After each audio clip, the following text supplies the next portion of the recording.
Padava Paye, secrétaire permanent adjoint de l'ITIE. Donc, c'est avec plaisir qu'on se retrouve à Thiès ce matin pour partager les chiffres du rapport ITIE. Donc, les paiements globaux du rapport indiquent un montant de 185 milliards, dont 167,75 milliards sont allés au budget de l'État.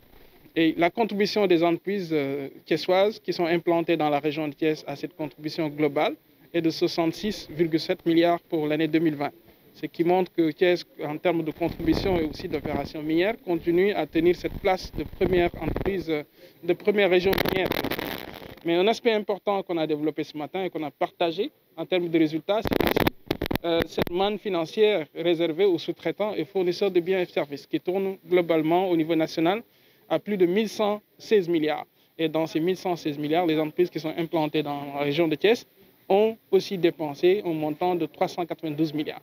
Et sur ces 300 et quelques milliards, vous avez juste 92 milliards qui ont été captés par les entreprises qui sont détenues majoritairement par des citoyens sénégalais. Donc ça montre qu'il y a un gap et ça se fait ressentir quelque part aussi sur ce qu'on a montré comme contribution assez faible du secteur au PIB. Et c'est dû à ce manque d'implication des nationaux dans toute la chaîne de valeur en termes de sous-traitance, en termes de fourniture de biens et services, mais aussi à ce manque de liens intersectoriels. Donc les phosphates, c'est pour l'agriculture, c'est pour les engrais, mais on continue à importer des engrais à hauteur de 195 millions. C'est ce que l'ANSD a révélé en 2020.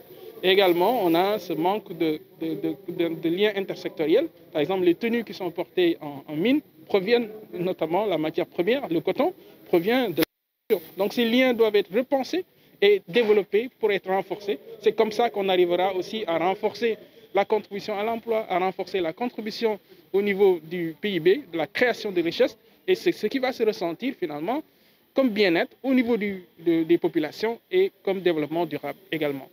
C'est en résumé ce qu'on a partagé ce matin avec les populations et insister sur un aspect aussi qui nous tient à cœur, c'est-à-dire renforcer cette fiscalité locale-là, parce qu'on voit qu'il y a beaucoup d'entreprises qui sont exonérées de taxes locales et c'est au détriment des collectivités territoriales qui ont reçu beaucoup de pouvoir en termes de transfert de compétences et qui doivent aussi faire face à des besoins au quotidien des populations.